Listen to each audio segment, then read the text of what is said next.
Thank you, Dr. Shivara. Thank you very much, and good afternoon to everyone. It's very sad. We have had load shedding and stuff. I hope more participants will join us sometime later, but it's fine. Okay, so my name is Jonathan Hakata, as mentioned earlier on. So I'm going to present about a class of dynamical shear-free spherical spacetimes that we just found out recently. And in this work, I've been doing this work alongside Dr. Shivara herself. She's been keeping track of our calculations, to check for any mistakes and stuff. And my supervisors are Prof. Goswami and Prof. Maharaji. Okay, so let me just, okay, cool. So this is just the framework of my talk. I won't dwell much on the introduction, just a small introduction there. And my second aspect would be a background, a little bit of some background that will straight away lead us into the findings that we had. And I'll have some summary right at the end, conclude our findings and yeah, the entire classes that we found out in this work. So this is just the framework of my talk. Okay, coming to the introduction, we're starting off with the well-known theory of general relativity, which was put forward by Albert Einstein in the year 1915. In his famous theory, he did propound that what we perceive as gravity indeed arises from the warping of space-time due to matter and energy, rather. So in trying to describe that interaction, he did put forward this set of 10 nonlinear partial differential equations that, okay, in this equation, what he just implied with these equations in a nutshell is that matter warps space-time, and the warped fabric tells matter how to move. So yeah, so and this theory, as of today, has become a cornerstone of major findings in astrophysics. So really, there are a lot of new results that are coming out using this theory. So it has become a corner block for astrophysics and, a lot of areas in trying to understand our universe.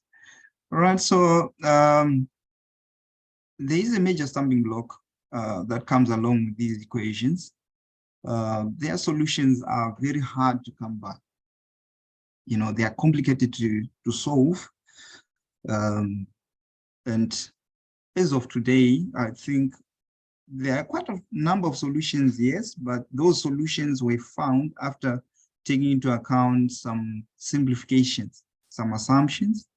One major technique that we are going to employ in this work is to try to reformulate them into their simpler versions and try to get some solutions. So that technique has been used also in some other recent works. So so in this work, we are going to have, let me just talk about this type of formalism, which is known as the 1+3 formalism that was put forward by Georges back in the 1920s. So this formalism is a technique, as I mentioned earlier on. It tries to reformulate the Einstein Field Equations into some simpler versions of them, because working with nonlinear partial differential equations is practically difficult. So so this guy did put forward this formalism, which reformulates them into first order differential equations. And the one here indicates that he splitted the space-time into a unit time direction, which he called UA, And the 3 here indicate the 3 spatial directions that remains untouched. Okay, so yeah, as I mentioned earlier on, yeah, it really formulates the field equation, the Einstein field equation into first order equations, which are easier to work with. Yes. Now, it was further discovered later around 1970 by Greenburg that if we further decompose the 1+3 formalism, we can come up with another formalism known as the 1+1+2 formalism. And also this formalism was further expanded by Clarkson recently in 2007. And also we have some other guys like Ellis and Van Eest, who further reviewed the 1+1+2 formalism, which is an extension of the 1+3 formalism. Now, in the 1+1+2 formalism, what we have here is the usual timelike unit vector, UA, and this one now is representing a chosen spatial direction, all right, a preferred spatial direction, and the 2 will be for the other remaining 2 untouched coordinates. Okay, so this technique, what it does, the end result will be these objects. Okay, so it gives rise to the unit timelike unit vector UA, which is that property, and its preferred spatial direction EA, which is chosen to be orthogonal really to UA. All right. So if these 2 are orthogonal, then this holds, and also EA is equal to 1. So just to illustrate how this 1+1+2 formalism works, if we want to express the metric tensor in the 1+3 formalism, it is written as HAB minus UA UB like that. But if you further decompose it down into using the 1+1+2 formalism, we end up having this form. As you can compare, if you can compare these 2, you can clearly see that we did add the preferred, the EA, which is the preferred spatial direction that I mentioned earlier on. And these objects are what we call the projection tensors, HAB and NAB. Okay, so these are just there to project the 2 vectors, all the vectors that are orthogonal to UA and EA onto 2 spaces. Okay, so clearly this formalism, the 1+1+2 formalism, is quite suited for locally rotational symmetric spacetimes, the ones that we call LRS spacetimes, because these types of spacetimes, this class of spacetimes, do exhibit a preferred spatial direction. So it matches what we have. We will have the unit timelike, the timelike unit vector, and the preferred spatial direction, and any 2 remaining untouched spatial directions or coordinates. So, and to illustrate how this formalism works, we have the work that was recently done by Dr. Shevara. I didn't put it here in my theoretical review, but they did quite some remarkable work when they were trying to understand the physics around a spinning black hole. They reformulated the Kerr space-time in the 1+1+2 formalism, and their results were quite remarkable.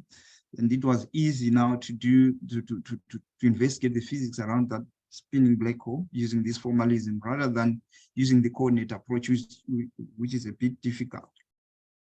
Now, so applying this type of formalism, it then implies that all the physics of the space-time will then be described by only a set of kinematical quantities, and that set of these spatial variables are listed as below. these variables, they then carry all the information about the space-time, all right? And from these variables, we will then come up with all the necessary field equations that we will then use to do further investigations. Now, this set consists of this theta here, which is our expansion scalar. The A is the radial acceleration. Omega is our vorticity. And sigma is the shear there. And then E is the electric part of the viral tensor. This is the magnetic part of the viral tensor as well. Phi, psi, phi is the sheet expansion, and psi is the rotation, and that's the acceleration EA, and that's the shear as well. So mu is the energy density, and P is the isotropic pressure. Pi, this capital pi, is the anisotropic stress, and Q is our heat flux. Okay, and these are all their respective two vectors and a set of their projected symmetric trace field tensors also. Now, if we further assume that the unit timelike vector UA is orthogonal to EA, then we come up with a class, a special class, which is called LRS-II. It's called locally rotational symmetry class 2.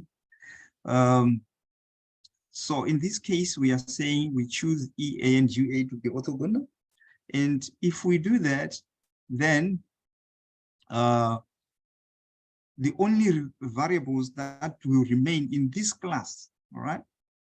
So it means we will set all the vectorial and tensorial quantities equal to 0, because we, of course, it emanates also from the fact that we are assuming spherical symmetry. So we can happily set all the vectorial and tensorial quantities equal to 0. Then the only set of variables remaining, also put forward by these guys in this paper, Goswami and Ellis. So they stated that the only variables are these, and the corresponding field equations for these variables are as listed here. Now, and as you can see, we still have the expansion, the shear, and the heat flux there. Now, if we further assume that we set the shear, if we consider the shear-free case, when we set sigma equal to 0, it implies that the heat flux will also be 0, and the anisotropic stress, which is pi, will also be 0, and any equation of state P equal to P mu can solve the system. It can be shown.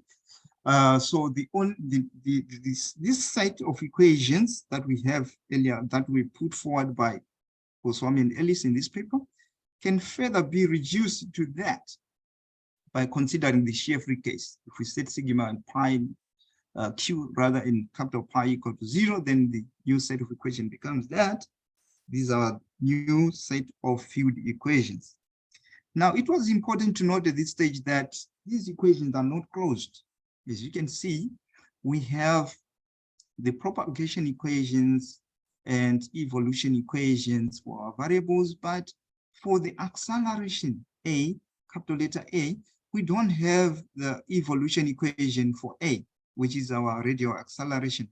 So we started off from this point now. We said, okay, let's try to deduce the evolution equation for the acceleration, which is our A dot. So we're using this equation, the second from last. If you are following my mouse, we were able to start from this one, and we were able to deduce and calculate that the evolution equation for our acceleration is given by this expression here. Now, and we set this long bracket to be F mu, which is just a function of mu, all right? And it is important to note at this stage that this is second order, right? This is a second order differential equation. Now, we say now, okay, we want to see if this A dot, the evolution equation for acceleration, we wanted to check if it's compatible with the system. So what we did was we plugged this A dot into the commutator relation that is provided in one of the papers by Clarkson and Barrett. So we plugged the A dot into the commutator relation, and what we noted was that we end up with a residue. It doesn't match. There is a residue that remains out. So for this evolution equation for A dot to be compatible with the system, then the residue must be equal to 0.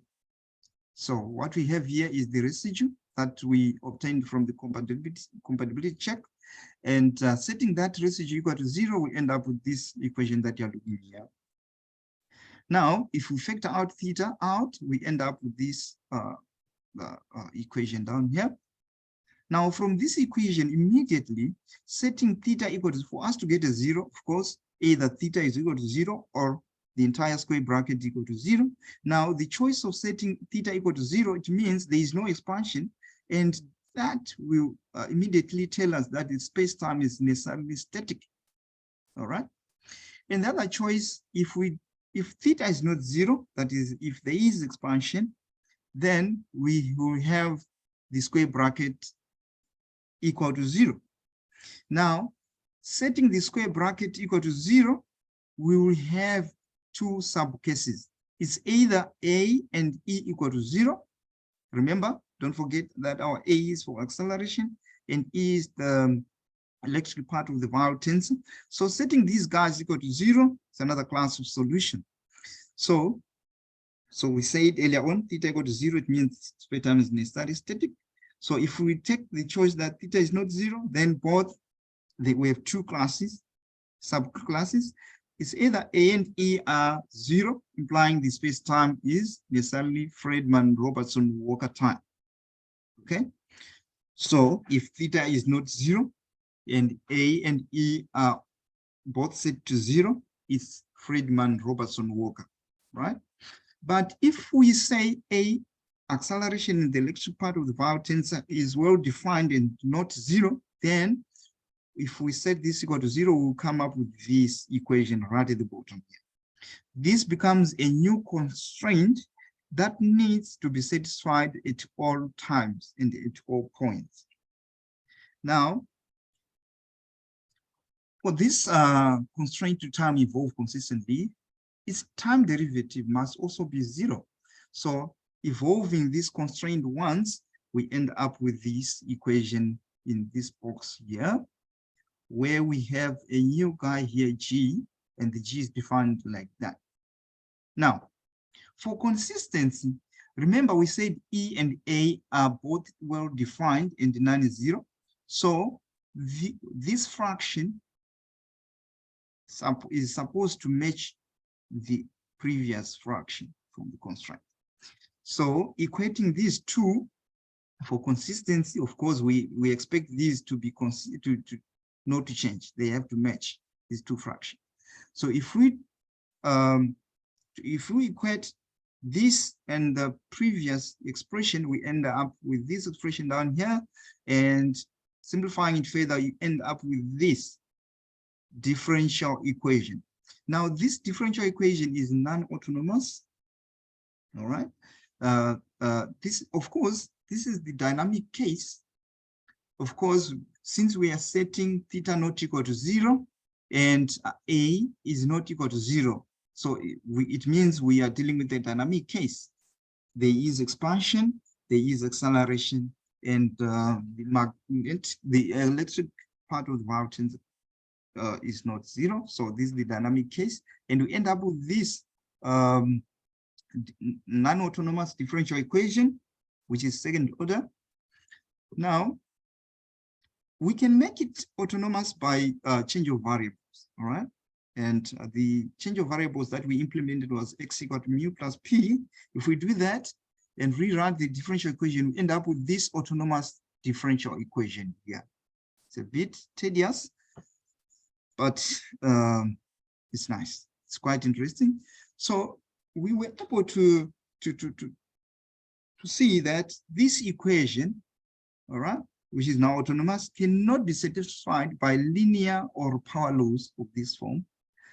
And we suspected that it has to be very, very complicated. And then we plugged it into Maple and some other computing packages, and we were able to see that it has a stationary point at some point later. I didn't show you the result from our numerical plot, but it's in our paper. So we were able to see that there is a stationary point at some point for this system. So then we said, okay, let's investigate the stationary points of this autonomous differential equation. And we were able to come up with this analysis to say that the fourth derivative of this x, which is defined as mu plus p, is equal to 40 over 9x cubed, like that. And which is only 0 for stationary points. We obtained this result for stationary points. And then this is only 0 at stationary points when this x is large enough. When this x approaches infinity, so if this x approaches infinity, it means our x, which is defined as mu plus p, is equal to, when it becomes infinity, then this fourth derivative of x it becomes 0. So we only get stationary points at infinity, and this indicates that we will be having a singularity there. All right. So in a nutshell, what it means is that the dynamic and inhomogeneous solution that we had in this class, it has a singularity at infinity. All right. Now, to conclude our findings, here is a summary in form of a small picture like this. So we were able to come up with an expression for the acceleration, and setting the acceleration equal to 0 and e equal to 0. If we take this choice of a and e equal to 0, then from the field equations immediately we could see that mu hat is equal to 0. Then mu hat is equal to 0. It means that mu is homogeneous. So the space-time for these choices, it means that the space-time is necessarily Friedmann-Lemaitre, Robertson-Walker type. All right. But if we set that there is acceleration, if we set a not equal to 0 and choose theta equal to 0, then space-time is necessarily static, because there won't be expansion, and shear is set equal to 0, and the heat flux also will be 0, and the anisotropic stress is 0. So the space-time is necessarily static. But if we choose theta not to be equal to 0, that is, we will be having expansion, and it falls under the dynamic scenario. So now, for this case, we have, if we choose theta not equal to 0, and further choose a and e equal to 0, it boils down to the Friedmann-Robertson-Walker type, like in the first instance. But if we choose a and e to be well defined and none is 0, then we end up with a dynamic inhomogeneous, because mu is non-zero in this case. So it's inhomogeneous, but shear-free space-time. And we were able to show that for this space-time, there will be a singularity at infinity, which was quite interesting. All right, so I come to the end of my talk, guys, and this is my references. So yeah, thank you very much. Over to you, Chair. Yeah. Yes, thank you so much, Jonathan, for that wonderful talk. And thank you, everybody, for attending. We now like to open the floor out for questions. So if you have a question, you can obviously use the raise hand feature, or if you want to even type it on the chat box, then we can definitely read it from there.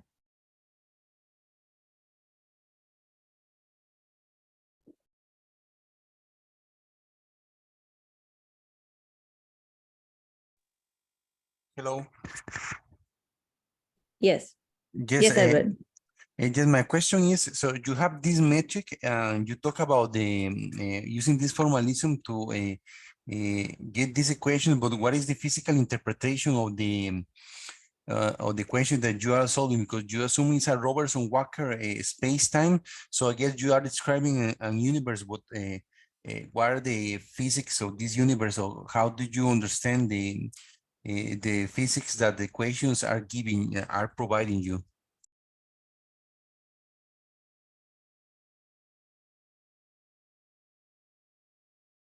So the physics of the space-times, so if I can take you back slightly from where I started, I said we have variables, right? We have a set of variables that will describe the physics underlying our space-time, all right? So now, and from these variables, we come up with the field equations, right? Now, so the equation of, so we have, so for example, we have the theta dot equation, which will tell us the evolution of expansion, right? The change of how the space-time will evolve, the expansion of the space-time will go about in time. But in these equations, we were able to pick that, oh, these equations are not closed.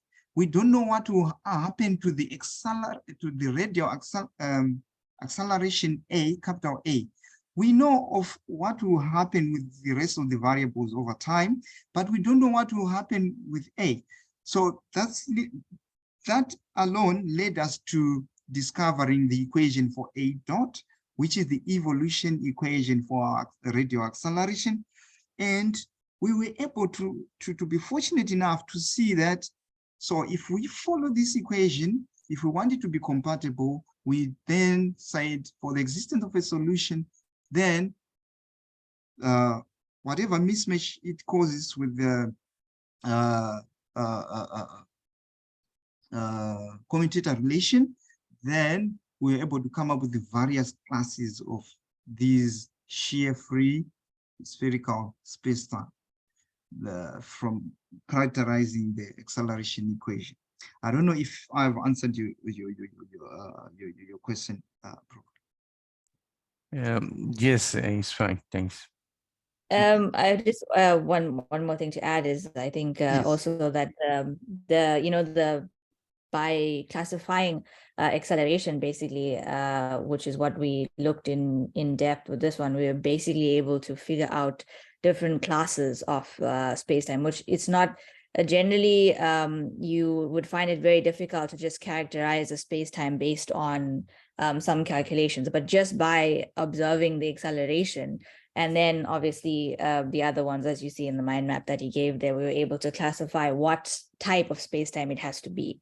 So I think that's also something that's quite interesting that's coming out there. Yeah. All right. Thank you for that question. As